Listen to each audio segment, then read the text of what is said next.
एक पाक फौज का जवान SSG कमांडो एक बाजीगर की हंगामा खेज दास्तान।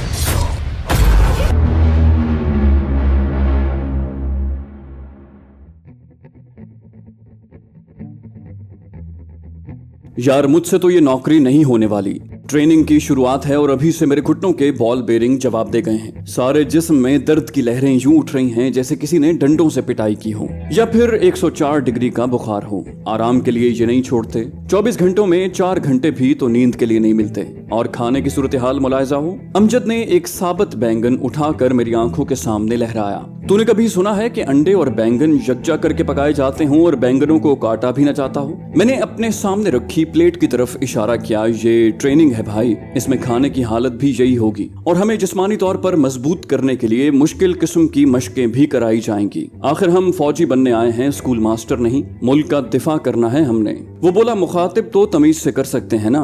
मैंने कहा तमीज से ही करते हैं और ऑर्डर देने के लिए आजिजाना लहजा इख्तियार नहीं किया जाता। अगर एक इंस्ट्रक्टर यूं हुक्म दे कि भाईजान प्लीज दौड़ कर जाओ और उस दीवार को हाथ लगाओ, तो मेरा नहीं ख्याल कि हम पैदल भी चले जाएं। जफर ने निवाला निगलते हुए हमें टोका, छोड़ो इस बहस को और खाना खाओ, टाइम कम है, अभी तो लिबास भी बदली करना है। अमजद ने उसे छिड़का, आप अपना मशवरा अपने पास रखें, भाड़ में जाओ तुम लोग।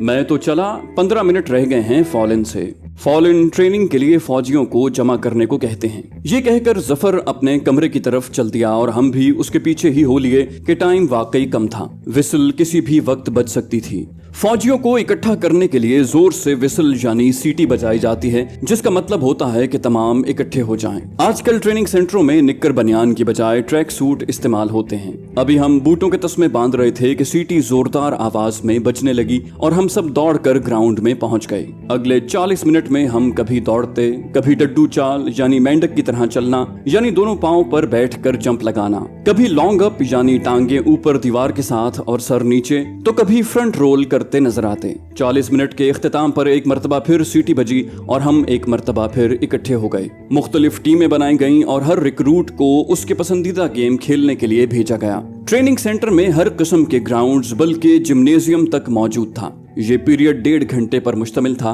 इसके इख्तिताम पर तमाम को इकट्ठा करके रात के लिए ऑर्डर्स सुनाए गए और फिर हम ग्रुपों की शक्ल में अपनी बैरक में वापस आ गए। रात को खाना खाने के बाद एक पीरियड सितारा शनासी के मुतालिक होता था कि किस तरह हम सितारों के जरिए अपनी समत सीधी रख सकेंगे। बकौल अमजद, ये साले खुद हरकत में रहते हैं, हमें क्या समत दिखलाएंगे। सुबह को अजान से पहले उठते और कमरों की सफाई भी खुद ही करते कि ये भी ट्रेनिंग का हिस्सा था। 7 बजे पहला पीरियड शुरू हो जाता था जो पीटी यानी फिजिकल ट्रेनिंग का होता। उसके बाद नक्शा बीनी यानी मैप रीडिंग शुरू हो जाती। 2 पीरियड उसके होते और उसके बाद संगीन लड़ाई जिससे अमजद को हद दर्जे चिढ़ थी।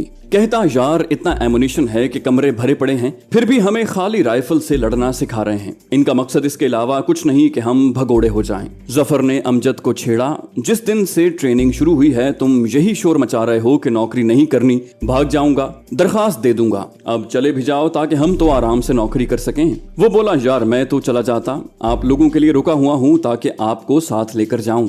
अक्ल खान ने अमजद को टोका, तुम्हारे साथ जाएगी या अपने घर? अमजद ने हमारी जानिब इशारा किया और कहा खान साहब आपकी बात नहीं थी, मैं इनके मुताल्लिक कह रहा था। क्योंकि उसे मालूम था कि अक्ल खान में मजाक को समझने और बर्दाश्त करने का उतना भी मादा नहीं था जितनी मिर्च में मिठास या फिर लस्सी में कालक होती है। अक्ल खान बोला अच्छा फिर ठीक है। 18 हफ्तों की ट्रेनिंग के इख्तिताम पर हमें मिडिल ब्रेक यानी ट्रेनिंग के दरमियान 1 हफ्ते की छुट्टी मिली। वापसी पे अमजद एक दिन लेट था। सजा के तौर पर रात की ट्रेनिंग के बाद वो एक्स्ट्रा ड्रिल किया करता। इस ड्रिल में उसके हमरा कुछ और लड़के भी थे जो उसी की तरह लेट आए थे। इस एक्स्ट्रा ड्रिल से 1 हफ्ते के बाद उनकी खल्लासी हो सकी। एक्स्ट्रा ड्रिल से जान छूटने पर अमजद ने कानों को हाथ लगाए, मेरे बाप की तौबा अगर आइंदा छुट्टी से लेट आया। राशिद ने हंसकर पूछा तो टाइम से आओगे? वो बोला नहीं भाई, वापस ही नहीं आऊंगा। जफर ने चिढ़ते हुए कहा तेरा ये झूठ हम शुरू दिन से सुनते आ रहे हैं। और मेरा ख्याल है ट्रेनिंग के इख्तिताम तक सुनना पड़ेगा।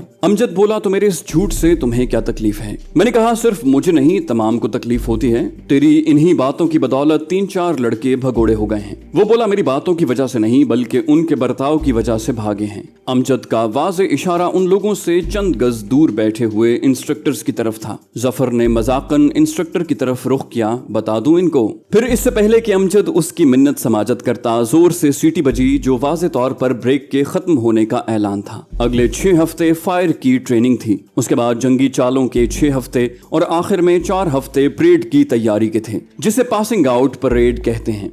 आखिर वो दिन भी आ गया जब हम सेंटर से विदा होकर यूनिटों में जाने के लिए तैयार हो गए। खुशकिस्मती से मैं और अमजद एक ही यूनिट में पोस्ट हुए थे। जिस वक्त हम मूवमेंट ऑर्डर ले रहे थे उस वक्त वहां पर मौजूद एक ऑफिसर ने मुझे और अमजद को सेंटर की बॉक्सिंग टीम के लिए रोक लिया और इस तरह हम 6 माह के बाद यूनिट जा सके। यूनिट में हमने बमुश्किल 2 माह गुजारे थे कि एक दिन हुक्म मिला कि नए आने वाले तमाम के तमाम लोग परेड ग्राउंड में जमा हो जाएं। वहां पे हमें दूसरी यूनिटों के यंग सोल्जर्स भी नजर आए। हम यूनिट की तरतीब के साथ खड़े हो गए। इसी असना में हमसे मुख्तलिफ वर्दी वाले 4 बंदे वहां पहुंच गए। मेरे लहजे में हैरत थी, ये किस फौज से ताल्लुक रखते हैं? अमजद ने जवाब दिया, इनका ताल्लुक SSG से है। SSG? अमजद ने वजाहत की, हाँ SSG मतलब स्पेशल सर्विस ग्रुप, इन्हें कमांडोज कहते हैं। मैंने पूछा, इनकी आमद का मकसद? अमजद ने हैरानी से पूछा, तुम्हें पता नहीं है? और फिर मेरा सर नफी में हिलते देखकर मालूमात झाड़ने लगा। ये हर साल आते हैं और आर्मी की यूनिटों से कमांडो सर्विस के ख्वाहिशमंद अफराद को अपने साथ ले जाते हैं। इनके साथ नए सिरे से ट्रेनिंग करनी पड़ती है। ट्रेनिंग पास करने वालों को ये अपने पास रख लेते हैं, नाकाम होने वाले वापस आ जाते हैं। अमजद की बात बमुश्किल खत्म हुई थी कि कमांडोज का सीनियर अपना और कमांडो सर्विस का तारुफ करवाने आ गया। वो सूबेदार था। उसने कमांडो सर्विस के इतने फवायद और खुसूसियात गिनवाई कि मैंने बेसाख्ता अमजद से कहा, अमजद क्या ख्याल है, अपना नाम लिखवाना लें? वो बोला, सिर्फ नाम लिखवाने से ये सहूलतें मयसर नहीं आने वाली हजरत, ट्रेनिंग भी करनी पड़ेगी। मैं मुसर हुआ, ट्रेनिंग भी कर लेंगे। वो बोला, तुम जरूर मरवाओगे। उसका लहजा रो देने वाला था। मगर जिस वक्त कमांडो सूबेदार ने ऐलान किया कि ख्वाहिशमंद अफराद आगे आ जाएं, तो आगे निकलने वालों में अमजद भी मेरे साथ शामिल था। तमाम के जरूरी कवायफ नोट किए गए। सूबेदार ने कहा, आप तमाम लोगों के नाम कमांडो ट्रेनिंग में शमूलियत के लेटर्स इसी माह जारी कर दिए जाएंगे। अक्टूबर में बाकायदा ट्रेनिंग शुरू होगी। ये कहकर कमांडोज अपनी जीप में बैठकर वहां से रुखसत हो गए और हम भी यूनिट की तरफ चल दिए। सितंबर के आखिरी हफ्ते में अमजद और मेरे नाम कमांडो ट्रेनिंग का लेटर आ गया और हम अपनी यूनिट जो कि उस वक्त गुजरांवाला स्टेशन पर थी उससे चिराट यानी नौशहरा आ गए। हमारा ट्रेनिंग कैंप जलोजई में लगाया गया। जुमेरात को हम जलोजई कैंप पहुंचे और सनीचर से ट्रेनिंग शुरू हो गई। पहले मरहले में हमें 40 किलोमीटर पैदल चलना पड़ गया। शाम के 8 बजे हमारी रवानगी हुई और सुबह के 4:30 बज चुके थे जब हम वापस हुए। अमजद बोला, यार जानू, अगर ये शुरुआत है तो इसके बाद ये क्या करेंगे हमारे साथ? अमजद के मुंह में ये अल्फाज थे कि ट्रेनिंग ऑफिसर की गूंजदार आवाज सुनाई थी, तमाम लोग रेस्ट करें, नाश्ता करें और अगर सोना है तो बेशक सो जाएं। ठीक 4:45 बजे दोबारा फॉल इन होगी 4.5 मील टेस्ट के लिए। और अमजद का चेहरा जो आराम की बात सुनकर 200 वॉट के बल्ब की तरह चमकने लगा था, बात के खत्म होते ही लोड शेडिंग की जद में आ गया।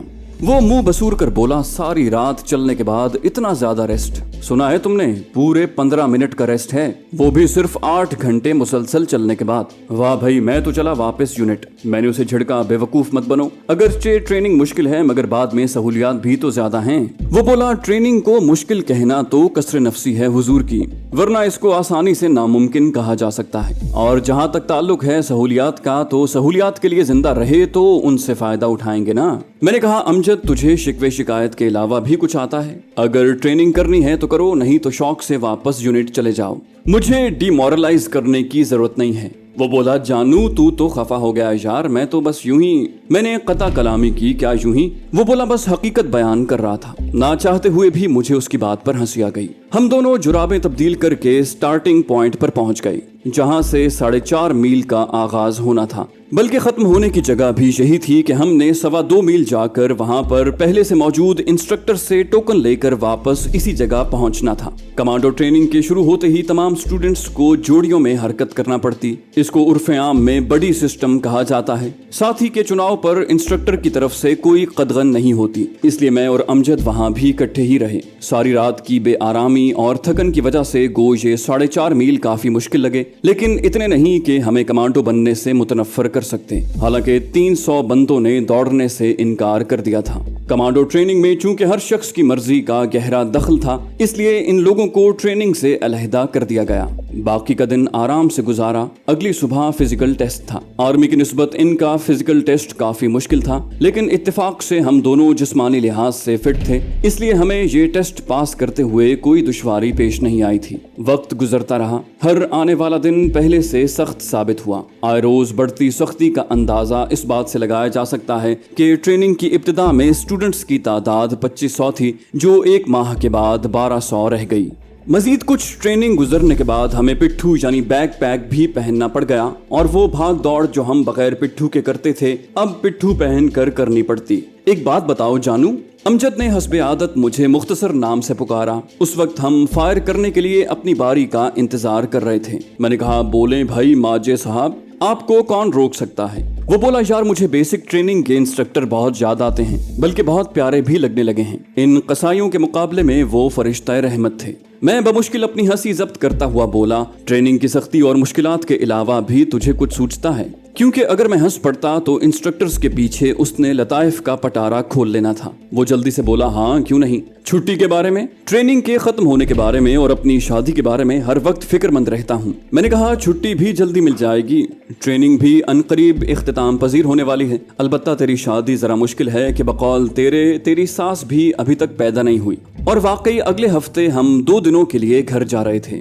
फौजी इस्तिलाह में इसको नाइट पास कहते हैं। अमजद का इरादा भी यही था कि ये 2 दिन मेरे घर गुजारे, क्योंकि उसका घर कराची में था और नौशहरा से कराची 2 दिन में पहुंचना तो मुमकिन था, वापस आना बिला शक व शुबा नामुमकिन था। अमजद का आबाई गांव मानसेहरा से थोड़ा सा आगे था, लेकिन उसका वालिद तलाश माश के लिए अपने पूरे खानदान के साथ कराची जा बसा था। उनका खानदान अमजद के वालिदैन, तीनों बहनों और अमजद पर मुश्तमिल था। अमजद अपनी तीनों बहनों से उम्र में बड़ा था। इसके बरक्स मेरा खानदान काफी वसी था और मैं अपने बहन भाइयों में सबसे छोटा था। मुझसे बड़ी एक बहन और 3 भाई थे। सबसे बड़े का नाम हाकिम जान, उससे छोटा अहमद जान और उसके बाद मोहम्मद जान, और इन तीनों से छोटी जमीला आपा थी। अब्बू जान अच्छे खासे जमींदार थे। तीनों भाई अपनी जमीनें ही काश्त करते थे, इसके अलावा और कोई जरिया आमदनी नहीं था। लेकिन जमीनों से इतना कुछ मिल जाता था कि हमें नौकरी वगैरह करने की कोई जरूरत नहीं थी। मैं फकत अपनी खानदानी रिवायत की वजह से फौज में भर्ती हुआ था, क्योंकि हमारे खानदान में पुरखों से ये दस्तूर चला रहा था कि खानदान का एक ना एक बंदा जरूर फौज में शामिल हुआ, और अपने घर में ये कुर्रा मेरे नाम निकला था। दादा जान के 2 बेटे थे, हाशिम जान यानी मेरे अब्बू जान और फाजिल जान यानी चचा। चचा फाजिल जान खुद भी आर्मी से हवालदार रिटायर हुआ था। उसके बेटे अभी कम उम्र थे और स्कूल पढ़ रहे थे। 2 बेटियां अलबत्ता जवान थीं, शाजिया और सादिया, जिनमें शाजिया की शादी मोहम्मद जान और सादिया की मेरे साथ हो चुकी थी। जमीला बाजी की शादी मामूजाद असलम भाई से हुई थी। इसी तरह बड़े भाई हाकिम और अहमद दोनों की शादियां मामू की तरफ ही यानी असलम की बहनों से हुई थी। हम तमाम बहन भाइयों की अपनी औलादें भी थी। मैं खुद एक चांद से बेटे का बाप था जिसका नाम अदनान था। गाड़ी से उतरकर हम दोनों पैदल घर की तरफ जा रहे थे कि अमजद ने पूछा, जानू तुम्हारा वालिद अच्छा खासा जमींदार है, तुम्हें फौज की नौकरी करने की क्या जरूरत है? बस स्टॉप से हमारा गांव चंद किलोमीटर दूर था। बस अड्डे पर टांगे वगैरह खड़े थे, लेकिन हम दोनों ने पैदल चलने को तरजीह दी। मैंने कहा, यार माजे, पहले भी तुझे कई मर्तबा ये बात बता चुका हूँ कि फौज के अंदर भर्ती होना मेरी खानदानी रिवायत है। वो बोला, खानदान में एक तू ही मर्द है? मैंने कहा, नहीं, लेकिन पढ़ा लिखा सिर्फ मैं ही हूँ। बाकी तीनों को बचपन ही से काश्तकारी का शौक था और अभी तक वो उसी में जुटे हुए हैं। वो बोला, मेरा ख्याल है स्कूल से भी वो इसलिए भागे और काश्तकारी में दिलचस्पी ली ताकि भर्ती होना न पड़े। अमजद हस्बे आदत दूर की कौड़ी लाया।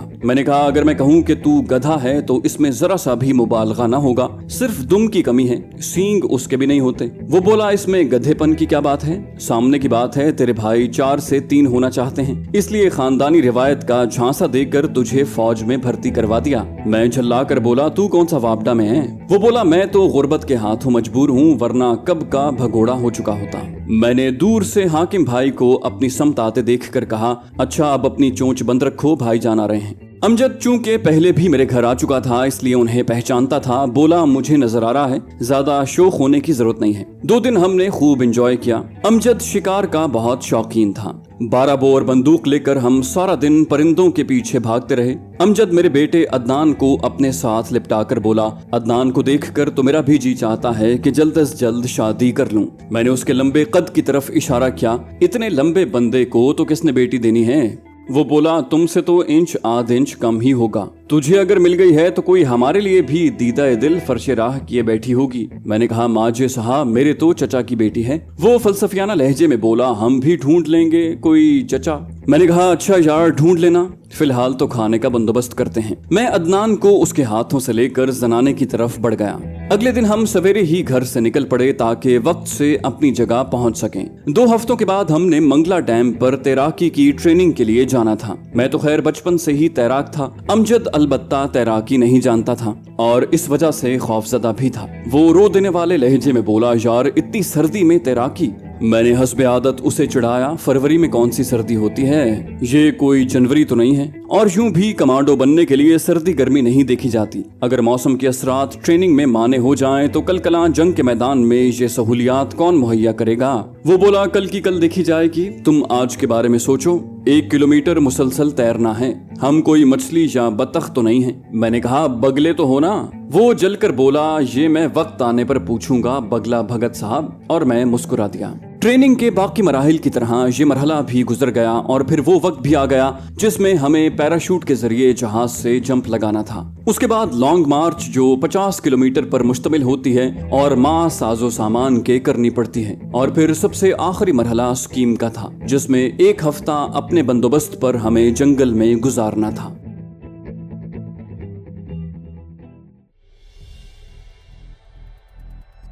तो दोस्तों हमारी नई सीरीज भगोड़ा की पहली किस्त आपके पेश खिदमत है।